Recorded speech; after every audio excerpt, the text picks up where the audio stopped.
एक बेहद ही साधारण से परिवार में 17 सितंबर 1950 को जन्मे प्रधानमंत्री नरेंद्र मोदी ने सत्ता के शिखर तक का सफर तय किया है। वो 70 साल के हो गए हैं। इस उम्र में भी उनकी ऊर्जा, लगातार कार्य करने की क्षमता और लोगों से संवाद स्थापित करने की अद्भुत शैली और विधा लोगों को सोचने पर मजबूर कर जाती है। देश के विकास के लिए निरंतर प्रगतिशील विचारों के सृजन में जुटे रहने वाले प्रधानमंत्री नरेंद्र मोदी आधुनिक भारत के निर्माण में तत्पर हैं। प्रधानमंत्री कार्यकाल की दूसरी पारी में भी वो देश की सीमा की सुरक्षा, सार्वभौमिक विकास और अंतरराष्ट्रीय मानचित्र पर भारत के गौरव को लगातार बढ़ा रहे हैं। आइए शुरू करते हैं आज का विशेष।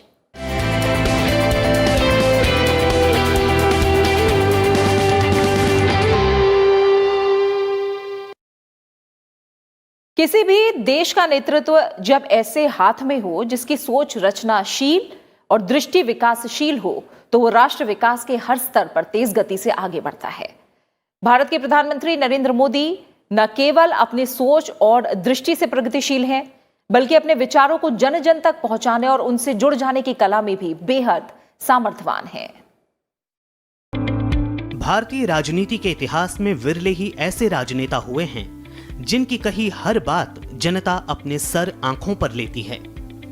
प्रधानमंत्री नरेंद्र मोदी उन विरले राजनेताओं में से एक हैं जो अपनी बातों और भाषणों से जनता से पूरी तरह जुड़ जाते हैं और उनकी हर बात को जनता एक लकीर मानकर पालन करती है। प्रधानमंत्री नरेंद्र मोदी हर चीज को रचनात्मक रूप से पेश करते हैं और आम व्यक्ति से जोड़ने के साथ ही उसे एक जन आंदोलन बना देते हैं। अपनी बातों को जनता तक पहुंचाने और लोगों को उससे जोड़ने में जो बात प्रधानमंत्री को सबसे विशेष बनाती है वो है उनकी असाधारण भाषण कला। अपनी इस कला से वो श्रोताओं और जनता को न केवल मंत्रमुग्ध कर देते हैं, बल्कि उनके दिलों दिमाग पर अपनी बात की अमिट छाप भी छोड़ देते हैं। क्या हमारा देश स्वच्छ नहीं हो सकता है? अगर 125 करोड़ देशवासी तय कर लें कि मैं कभी गंदगी नहीं करूंगा, तो दुनिया की कौन सी ताकत है जो हमारे शहर गांव को आकर के गंदा कर सके? क्या इतना सा संकल्प नहीं कर सकते? भाइयों बहनों, 2019 में महात्मा गांधी के 150वीं जयंती आ रही है। महात्मा गांधी की 150वीं जयंती हम कैसे मनाएं? महात्मा गांधी जिन्होंने आजादी दी, इतना बड़े देश को दुनिया के अंदर इतना सम्मान दिलाया, वो महात्मा गांधी को हम क्या दें? भाइयों बहनों, महात्मा गांधी को सबसे प्रिय था सफाई, स्वच्छता। क्या हम तय करें कि 2019 जब महात्मा गांधी की 150वीं जयंती बनाएंगे, हमारा गांव, हमारा शहर, हमारा गली, हमारा मोहल्ला, हमारी स्कूल, हमारे मंदिर, हमारी अस्पताल, सभी क्षेत्र गंदगी का नामो निशान नहीं रहने देंगे। बात चाहे 2014 में नरेंद्र मोदी के प्रधानमंत्री बनने के बाद संसद के सेंट्रल हॉल में दिया गया भाषण हो या प्रधानमंत्री को प्रधान सेवक के रूप में पेश करने की हो, जनता की सेवा का उनका ये भाव हर किसी के दिलों को छू गया। जो गरीबों के लिए सोचे, सरकार वो हो जो गरीबों को सुने, सरकार वो हो जो गरीबों के लिए जिए।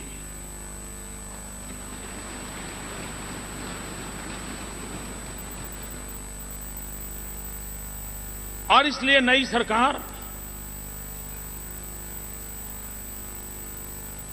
देश के गरीबों को समर्पित है।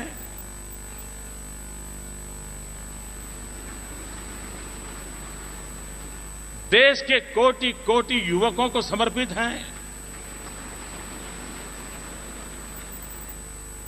और मान सम्मान के लिए तरसती हमारी मां बहनों के लिए समर्पित है।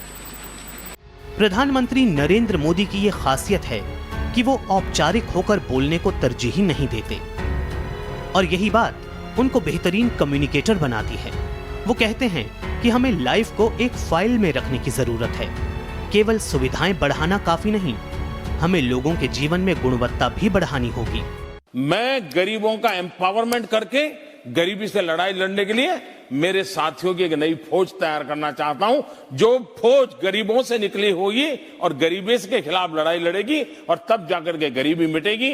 गरीबी हटाओ के नारे से नहीं होता है।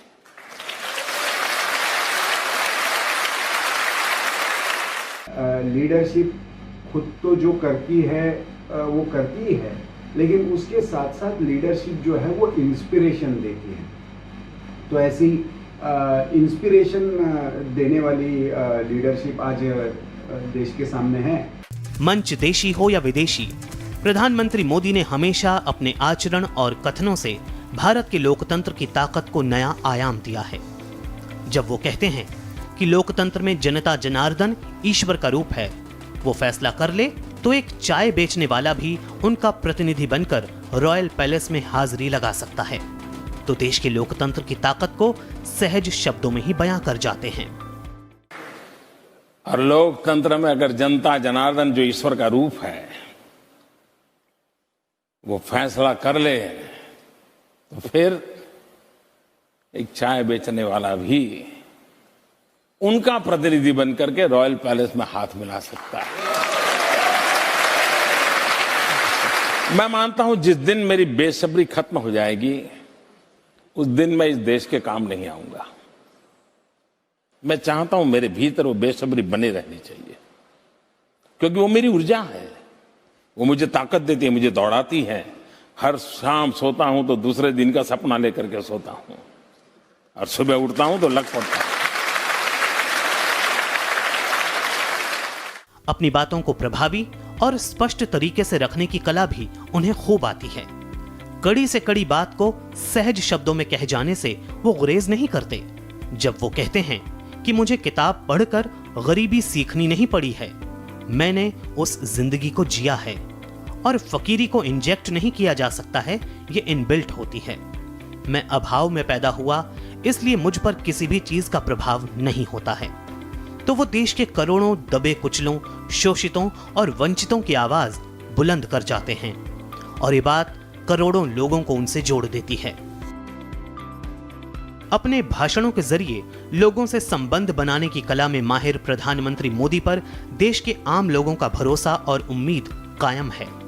जब वो कहते हैं कि गांधी जी ने आजादी को आंदोलन बना दिया था, मैं विकास को जन आंदोलन बना देना चाहता हूं, तो उनकी नजरों में 2022 का न्यू इंडिया का विजन स्पष्ट दिखने लगता है और ये बात देश के युवाओं से लेकर हर तबके को उनके साथ जोड़ देती है।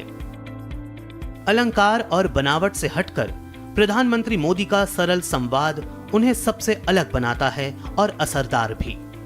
जटिल से जटिल और कठिन से कठिन बातों को जितनी सहजता और सरलता से वो लोगों के सामने रखते हैं, उससे समाज के हर वर्ग के लोग प्रभावित हुए बिना नहीं रह पाते और यही बात उन्हें दुनिया के बेहतरीन कम्युनिकेटरों में शामिल करती है।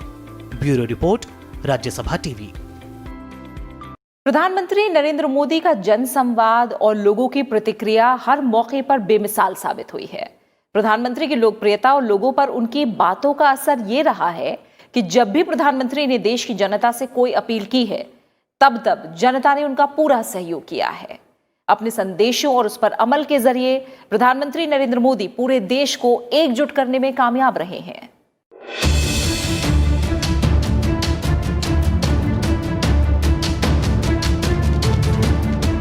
ये प्रधानमंत्री नरेंद्र मोदी के करिश्माई व्यक्तित्व और लोगों से जुड़ने की उनकी बेमिसाल कला का ही नतीजा है कि जब भी उन्होंने देशवासियों से कुछ मांगा या कोई आह्वान किया तो जनता ने उन्हें कभी निराश नहीं किया।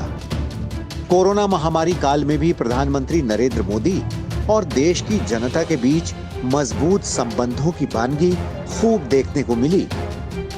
कोरोना संकट काल में प्रधानमंत्री नरेंद्र मोदी ने पूरे देश को एकजुट करने में बेहद कामयाबी हासिल की। उनकी एक अपील पर देश की जनता ने उनका पूरा सहयोग किया। सबसे पहले प्रधानमंत्री ने जनता कर्फ्यू का आह्वान किया। उसके बाद कोरोना वॉरियर्स के लिए ताली और थाली बजाने की अपील की, जिसको जनता ने हाथों हाथ लिया। इस रविवार यानी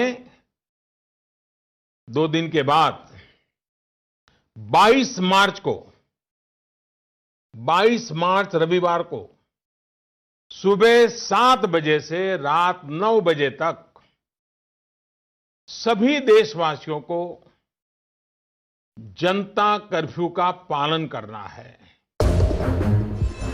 ये प्रधानमंत्री नरेंद्र मोदी के अपील का ही असर था कि 22 मार्च को शाम 5 बजे कोरोना योद्धाओं के सम्मान में पूरा माहौल गुंजायमान था। कहीं शंख की ध्वनि सुनाई दे रही थी तो कहीं तालियों की गड़गड़ाहट, कहीं घंटियों की गूंज थी तो कहीं आरती की रात। कोरोना वायरस के बढ़ते प्रकोप को देखते हुए जब 24 मार्च को प्रधानमंत्री ने 21 दिन के लॉकडाउन की घोषणा की और लोगों से घरों में ही रहने की अपील की तो देश की जनता ने उसका पूरी तरीके से पालन किया। उनकी बातों को मानते हुए जनता ने अगले 21 दिनों तक अपने को लक्ष्मण रेखा के अंदर सीमित कर लिया। मेरी आपसे प्रार्थना है और मैं हाथ जोड़ के प्रार्थना करता हूं कि आप इस समय देश में जहां भी हैं वहीं रहे। अभी के हालात को देखते हुए देश में ये लॉकडाउन 21 दिन का होगा, 3 सप्ताह का होगा। और जब मैंने पिछली बार आपसे बात की थी तब मैंने आपसे कहा था कि मैं आपसे कुछ सप्ताह मांगने के लिए आया हूं। आने वाले 21 दिन हर नागरिक के लिए, हर परिवार के लिए बहुत ही महत्वपूर्ण है। हेल्थ एक्सपर्ट्स की माने तो कोरोना वायरस की संक्रमण साइकिल तोड़ने के लिए कम से कम 21 दिन का समय बहुत अहम है। अगर ये 21 दिन नहीं संभले तो देश और आपका परिवार 21 साल पीछे चला जाएगा। अगर ये 21 दिन नहीं संभले तो कई परिवार हमेशा हमेशा के लिए तबाह हो जाएंगे। और मैं ये बात एक प्रधानमंत्री के तौर पर नहीं, आपके परिवार के सदस्य के नाते कह रहा हूं। प्रधानमंत्री के हर बात का जनता ने पूरी उम्मीद और उत्साह के साथ पालन किया है। 5 अप्रैल को जब प्रधानमंत्री ने लोगों से रात 9 बजे दीप जलाने का आह्वान किया तो उसका नतीजा पूरी दुनिया ने देखा। प्रधानमंत्री की अपील पर संकट की घड़ी में भी देश में दिवाली जैसा माहौल हो गया और गांव से लेकर शहर तक, झोपड़पट्टी से लेकर मोहल्लों तक हर जगह लोगों ने प्रधानमंत्री की अपील का पालन किया और दिए जलाए। हमने कोरोना काल में भी देखा कि उनके सिर्फ एक आह्वान पर हम सबने जो है एक दीपावली की तरह हमने दिया जलाया, हमने जो कोरोना योद्धा हैं उनको नमन किया और इसी तरीके से थाली बजाया, उसको जो है हमने संदेश दिया, एकता का संदेश दिया। ये शुद्ध रूप से प्रधानमंत्री की लोकप्रियता और उनके जो संवाद की शैली है जो हृदय को छू जाती है। उन्होंने मात्र राजनीतिक नहीं रखा अपना संवाद, सीधे सीधे संवाद बगैर बीच में किसी को रखे उनका प्रयास रहता है कि वो जन जन तक पहुंचे। इतना ही नहीं, प्रधानमंत्री नरेंद्र मोदी द्वारा समय समय पर किए गए हर अपील को जनता ने पूरा सहयोग दिया। ये उनकी अपील का ही असर है कि लोग सोशल डिस्टेंसिंग और मास्क के इस्तेमाल को अपने जीवन में डालने लगे। उन्होंने गमछा मुंह पर लपेटने की अपील की जिसका खूब सकारात्मक असर देखने को मिला। लॉकडाउन के दौरान ही प्रधानमंत्री ने देश को संबोधित करते हुए आत्मनिर्भर भारत अभियान का ऐलान किया। कमजोर तबकों को हर संभव मदद देना और देश को हर क्षेत्र में आत्मनिर्भर बनाने की उनके अभियान को लोगों का काफी समर्थन मिल रहा था। ये प्रधानमंत्री मोदी की देश और जनता के प्रति सकारात्मक सोच को दर्शाता है। 21वीं सदी भारत की हो ये हमारा सपना ही नहीं, ये हम सभी की जिम्मेदारी भी है। लेकिन इसका मार्ग क्या हो? विश्व की आज की स्थिति हमें सिखाती है कि इसका मार्ग एक ही है, आत्मनिर्भर भारत। हमारे यहां शास्त्रों में कहा गया है, एषः पंथः, यानी यही रास्ता है आत्मनिर्भर भारत। कोरोना संकट काल में प्रधानमंत्री ने न केवल सबको साथ लेकर चलने की कोशिश की, बल्कि समय रहते उचित कदम भी उठाया। उन्होंने न केवल समाज के हर वर्ग से संवाद किया, बल्कि कोरोना को हराने के लिए हर संभव कदम भी उठाए। और इसी का नतीजा है कि दुनिया के अन्य देशों के मुकाबले भारत में कोरोना की वजह से मौत की दर आबादी की तुलना में सबसे कम रही है।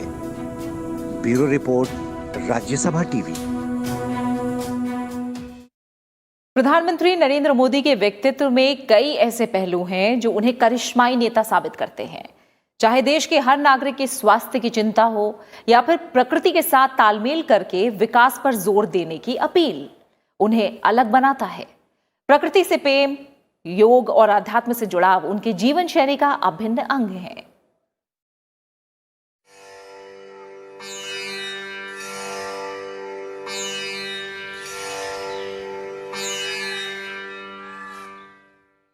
जन जन से संवाद में कुशल प्रधानमंत्री नरेंद्र मोदी का प्रकृति प्रेम जगजाहिर है। वो अपने तमाम संवादों में प्रकृति और पक्षियों के साथ लगाव को सामने रखते रहे हैं। उनका बचपन प्रकृति की गोद में बीता, धूल और मिट्टी से उनका वास्ता बचपन से रहा है। कार्यपालिका के सर्वोच्च पद पर पहुंचने यानी प्रधानमंत्री बनने के बाद भी उनका प्रकृति प्रेम बदस्तूर वैसा ही रहा। हम सभी प्रधानमंत्री के राष्ट्रीय पक्षी मोर को दाना चुगाते हुए वीडियो देख चुके हैं। वीडियो में नरेंद्र मोदी का प्रकृति प्रेम साफ झलक रहा है।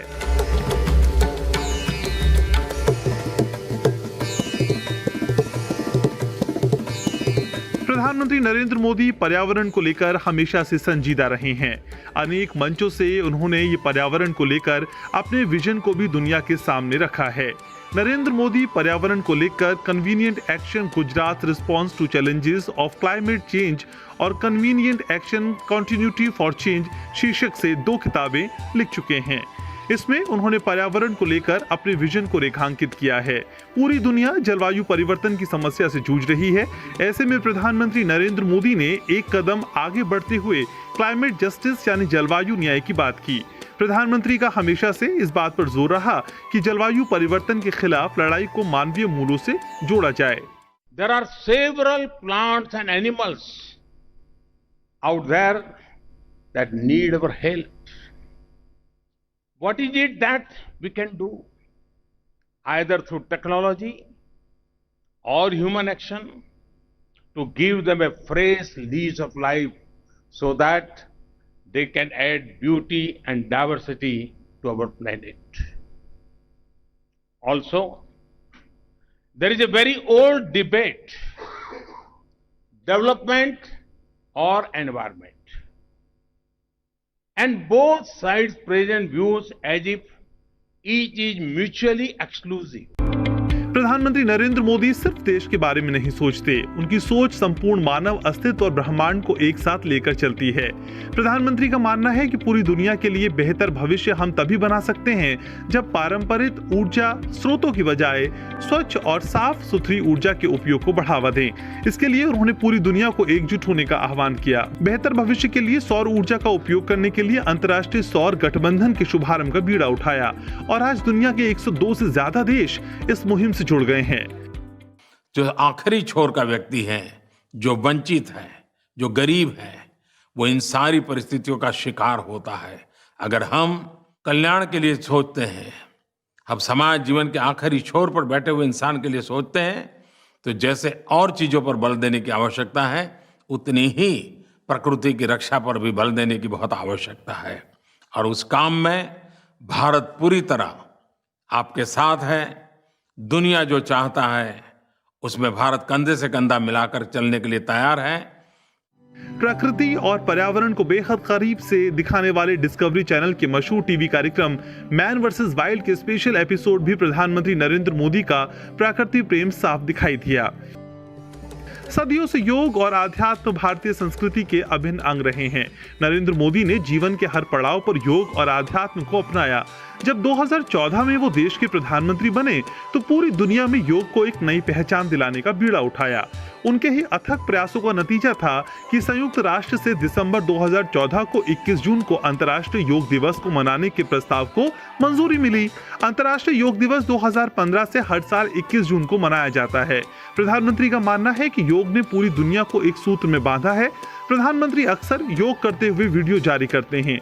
ये उनके योग और व्यायाम के प्रति लगाव का ही परिचायक है।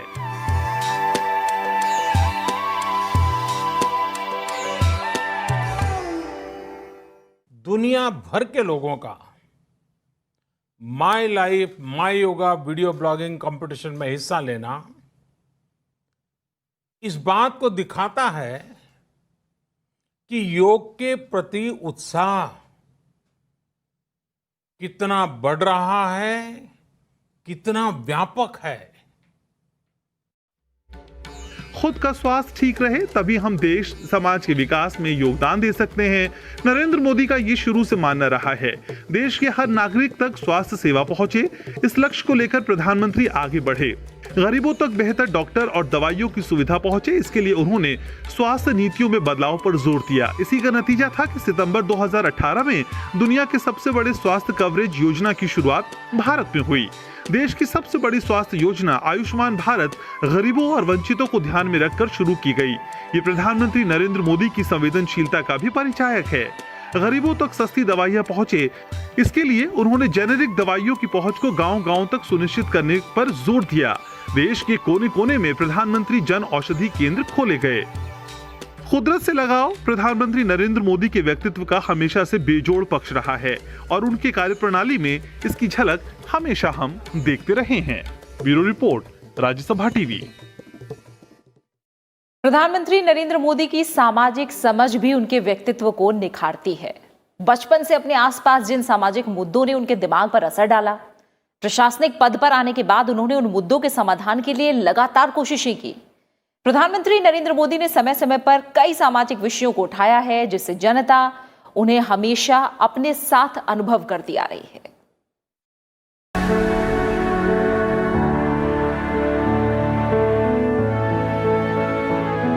प्रधानमंत्री नरेंद्र मोदी अनेक मंचों के जरिए निरंतर जनता के संपर्क में रहते हैं, चाहे सोशल मीडिया हो या फिर मन की बात कार्यक्रम। नरेंद्र मोदी ने हमेशा ही सामाजिक मुद्दों पर अपनी राय बेबाकी से रखी। उन्होंने एक कार्यक्रम शुरू किया जिसने रेडियो में एक तरह से क्रांति ला दी। टेलीविजन के आने के बाद रेडियो लगभग लोगों ने सुनना बंद कर दिया था, सिर्फ FM सुनते थे मनोरंजन के लिए। लेकिन प्रधानमंत्री ने जो है अपने मन की बात कार्यक्रम जब से शुरू किया, तब से लेकर लोग रेडियो को गंभीरता से सुनने लग गए और ऐसे ऐसे विषयों पर उन्होंने पिछले 5 वर्षों से, चाहे वो स्वच्छ भारत हो, उज्ज्वला योजना हो, जिसमें उन्होंने आह्वान दिया कि जनता जो है अपना सिलेंडर, जो लोग अफोर्ड कर सकते हैं वो सिलेंडर सरेंडर कर दें, और उन्होंने सरेंडर कर दिया ताकि जो जनता उसको अफोर्ड नहीं कर सकती, अपने सब्सिडी को, LPG सब्सिडी सभी लेते थे, उसको लोगों ने छोड़ दिया। उसका कारण ये है कि प्रधानमंत्री ने आह्वान दिया। नरेंद्र मोदी का जन्म एक गरीब परिवार में हुआ था। गरीब परिवार के दुख दर्द को उन्होंने बचपन से समझा है, अनुभव किया है। हमारे देश में कई ऐसे सामाजिक मुद्दे रहे हैं। ऐसा ही एक मुद्दा है महिलाओं और लड़कियों के साथ भेदभाव। प्रधानमंत्री नरेंद्र मोदी का विचार रहा है कि हम सभी को महिलाओं के साथ भेदभाव की मूल जड़ को समझना चाहिए। उनका कहना है कि हमारे परिवार में ही लड़के और लड़की के बीच भेदभाव वाला व्यवहार किया जाता है। महिलाओं को अपने करियर, शिक्षा और विवाह जैसे मुद्दों पर निर्णय करने की आजादी होनी चाहिए। राष्ट्र निर्माण में महिलाओं की भूमिका महत्वपूर्ण है। इन विचारों को नरेंद्र मोदी ने बार बार अपने संबोधनों में दोहराया है। इसके साथ प्रधानमंत्री बनने के बाद राष्ट्रीय स्तर पर नीतियां बनाने में भी इस पहलू का खास ख्याल रखने की हमेशा कोशिश की है। प्रधानमंत्री नरेंद्र मोदी ने देश की जनता से कई बार अपील की कि महिलाओं के साथ होने वाले हर तरह के भेदभाव और अन्याय को समाप्त करने के लिए कंधे से कंधा मिलाकर काम करने की जरूरत है। उनकी दूरदर्शी सोच का ही नतीजा है कि भारत सरकार ने 2015 में बेटी बचाओ बेटी पढ़ाओ अभियान की शुरुआत की। इससे शिशु लिंग अनुपात में कमी को रोकने में मदद मिलने के साथ ही महिलाओं के सशक्तिकरण से जुड़े मुद्दों का समाधान भी मिलता दिख रहा है। हम ये तो चाहते हैं कि बहू तो हमें पढ़ी लिखी मिले, लेकिन बेटी को पढ़ाना है तो 50 बार सोचने के लिए मजबूर हो जाते हैं। यह अन्याय कब तक चलेगा? ये हमारी सोच में ये दोगलापन कब तक चलेगा? अगर बहू पढ़ी लिखी चाहती है तो बेटी को भी पढ़ाना ये हमारी जिम्मेवारी बनती। प्रधानमंत्री नरेंद्र मोदी ने अक्सर महिलाओं के आर्थिक सशक्तिकरण पर जोर दिया है। 2014 के बाद से महिलाओं को आर्थिक रूप से मजबूत बनाने और महिला सशक्तिकरण पर जोर देने के लिए सरकार ने देश भर में कई तरह की योजनाएं लागू की। इसमें सुकन्या समृद्धि योजना, उज्ज्वला योजना, मुद्रा योजना में महिलाओं को तरजीह जैसी कई पहल हैं। ये योजनाएं कमजोर और पीड़ित महिलाओं को आवाज उठाने में मदद कर रही हैं। महिला सशक्तिकरण के लिए सरकार ने देश के 115 अति पिछड़े जिलों में प्रधानमंत्री महिला शक्ति केंद्र को मंजूरी दी। इन केंद्रों के जरिए ग्रामीण क्षेत्रों में महिलाओं को केंद्र सरकार से जुड़ी योजनाओं की जानकारी दिए जाने का प्रावधान है। प्रधानमंत्री का मानना है कि सामाजिक और आर्थिक जीवन में महिलाओं की बराबर की भागीदारी सुनिश्चित हो, समाज में महिलाओं के नेतृत्व में विकास जैसी सोच बने। इसके लिए प्रधानमंत्री नरेंद्र मोदी ने अपने कैबिनेट में महिलाओं को प्रमुख विभागों की बागडोर दी। हर वर्ग की महिलाएं संविधान से मिले अधिकार और आजादी का लाभ उठा सकें, इस सोच को बढ़ावा देने के लिए प्रधानमंत्री नरेंद्र मोदी ने समाज में फैली कुप्रथाओं को दूर करने की कोशिश भी की। उन्होंने मुस्लिम महिलाओं के सशक्तिकरण की दिशा में ऐतिहासिक कदम उठाने का साहस किया। सदियों से चली आ रही 3 तलाक की कुप्रथा के खात्मे के लिए संसद से कानून बनवाया। प्रधानमंत्री नरेंद्र मोदी का हमेशा से ये मानना रहा है कि जब देश में महिलाओं का योगदान बढ़ता है तब देश का विकास सुनिश्चित हो जाता है। वो कहते हैं कि हमारा न्यू इंडिया का सपना यही तो है जहां नारी सशक्त हो, सबल हो और देश के समग्र विकास में बराबर की भागीदार हो। साथियों, हमारी सरकार महिला सशक्तिकरण के लिए पूरी तरह समर्पित है। जन्म से लेकर जीवन के हर चरण में बेटियों और बहनों की रक्षा, सुरक्षा और सशक्तिकरण के लिए तमाम योजनाएं आज चल रही है। प्रसूता माता के पोषण के लिए 6,000 रुपये की सीधी मदद हो, अस्पतालों में सुरक्षित मातृत्व सुनिश्चित कराने की योजना हो, मुफ्त में टीकाकरण का अभियान हो, बेटी बचाओ बेटी पढ़ाओ अभियान हो, स्कूल और घर में शौचालय की सुविधा हो, मुफ्त में गैस का कनेक्शन हो, या फिर बच्चियों के साथ राक्षसी कृत्य करने वाले बलात्कारियों को फांसी की सजा का प्रावधान। ऐसी अनेक योजनाओं के मूल में आज बेटियों बहनों का उज्जवल भविष्य हम सुनिश्चित कर रहे हैं। प्रधानमंत्री नरेंद्र मोदी के लिए देश हित के मामले में कभी भी लोकप्रियता आड़े नहीं आई।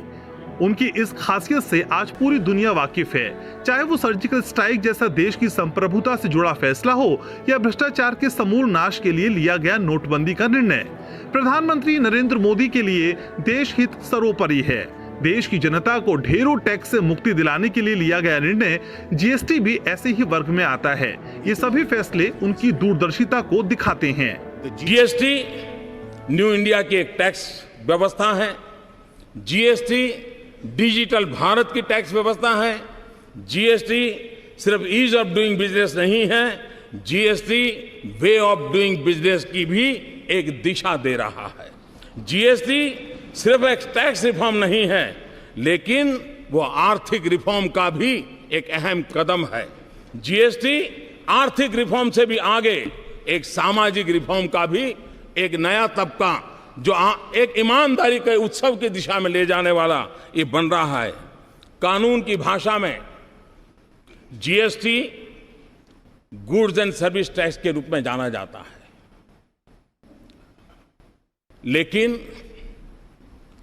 जीएसटी से जो लाभ मिलने वाले हैं, और इसलिए मैं ये कहूंगा कि कानून भले कहता हो कि गुड्स एंड सर्विस टैक्स, लेकिन हकीकत में ये गुड एंड सिंपल टैक्स है।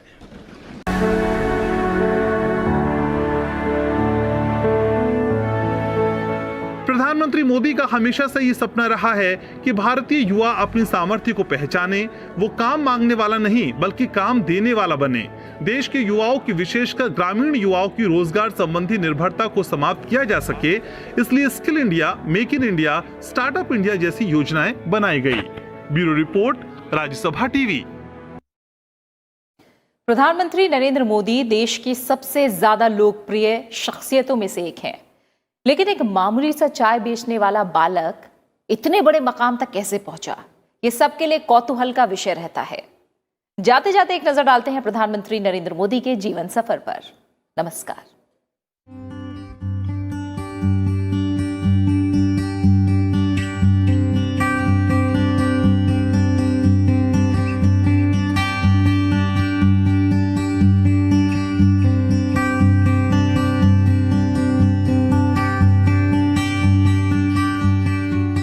सत्रह सितंबर 1950 को जन्मे नरेंद्र मोदी पिता दामोदर दास मोदी और माता हीराबा की 6 संतानों में से तीसरी संतान हैं। उनका जन्म उत्तरी गुजरात के महसाणा जिले के एक छोटे से कस्बे वडनगर में हुआ।